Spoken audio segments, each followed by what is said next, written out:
Salutations, moi c'est Seb et en attendant de sortir le premier devlog du jeu sur lequel je travaille, j'ai décidé de faire une petite vidéo présentant les anciens projets que j'ai réalisés pendant mon année d'apprentissage sur l'Unreal Engine 4. J'ai débuté en me faisant la main avec quelques tutos sur internet et YouTube, mais rapidement je me suis pris quelques cours sur Udemy. Le premier était sur la création d'un prototype de jeu de flipper et l'autre de survie avec des vagues d'ennemis.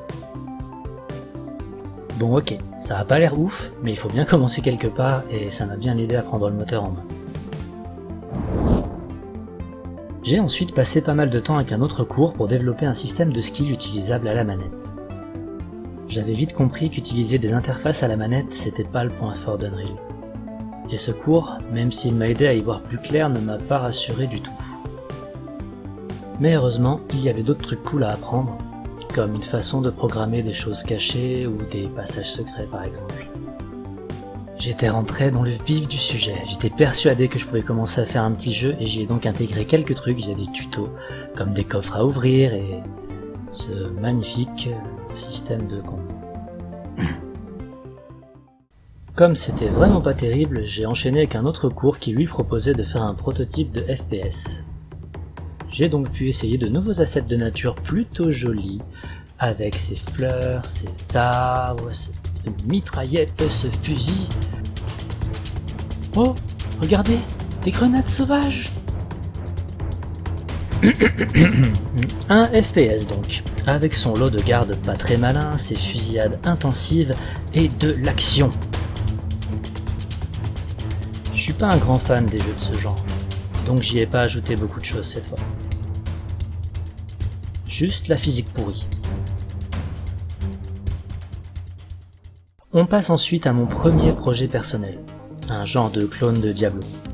Là, j'étais passé aux choses sérieuses. J'ai utilisé tout ce que j'avais appris jusque-là et je l'ai combiné avec d'autres tutos pour créer un système de combat avec des skills qui ont des cooldowns, des quêtes avec divers types d'objectifs. Bon, pas des trucs de fou non plus, mais un inventaire et aussi un système d'expérience avec les points de skill à obtenir en gagnant des niveaux. J'avais aussi beaucoup travaillé sur les coffres pouvant générer des loots aléatoires et donc des équipements avec différentes stats. J'étais plutôt content de moi, mais rapidement je me suis rendu compte que j'avais des bugs un petit peu partout, mais principalement dans l'inventaire et dans le fameux système de quête. Des bugs que j'étais alors incapable de résoudre. À cette époque, je n'ai pas pensé à m'acharner sur la résolution de ces problèmes, et j'ai préféré me mettre à développer le projet qui m'aura tenu le plus à cœur et sur lequel j'aurais travaillé 6 longs mois. Broken Sonata. À la base, je voulais en faire un manga, j'avais donc le scénario et quelques artworks des personnages principaux. C'était la première fois que je créais un personnage. Jusque-là, je ne m'étais servi que d'assets gratuits, le plus souvent ceux fournis par Unreal chaque mois, mais là, j'ai créé l'héroïne sur un logiciel appelé Veroid. Fort de mes nouvelles capacités, je me suis dit, c'est bon, je fais un action RPG, un mélange entre Dark Souls et Kingdom Hearts. J'ai donc bricolé un système de combat avec des combos de frappes légères ou lourdes, de l'esquive et des coups pouvant envoyer les ennemis en l'air. Grâce à de nouveaux tutos, j'ai pu intégrer un système de dialogue à choix multiples et un nouveau système de quête, là encore avec plusieurs types d'objectifs.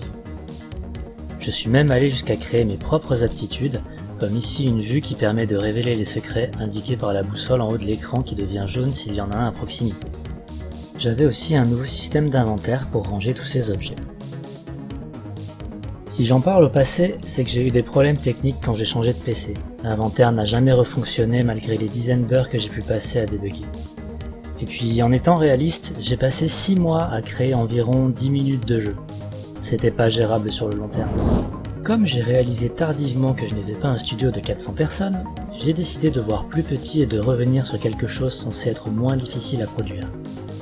J'étais de retour à la 2D, ou plus exactement de la 2,5D. J'ai essayé de reproduire un gameplay proche d'Hollow Knight pour ce qui est des déplacements.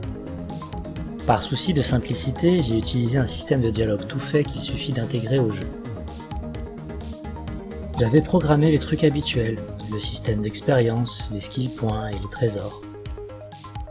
Les combats étaient plutôt basiques au moment où j'ai laissé le projet.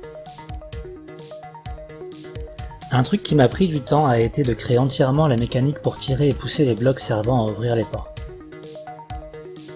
Le levier était forcément plus simple, mais ça variait le gameplay. La principale chose qui m'a poussé à mettre ce projet de côté était de devoir dessiner des centaines d'animations. Et ça, c'était que pour le personnage principal. Ce fut donc une année bien remplie et encore, je n'ai pas montré tous les mini-projets ou tests que j'ai pu faire. Ce que j'en ai retenu, c'est que je suis capable de programmer un gameplay basique, mais pas de finaliser un jeu, souvent à cause des graphismes. Forcément, dans un développement solo, il faut porter plusieurs casquettes. C'est donc ce que je vais m'efforcer de faire dans les mois à venir. Mon temps hors boulot et famille sera utilisé pour la création d'assets, et une fois que j'aurai un début de graphisme, là je pourrai programmer un jeu.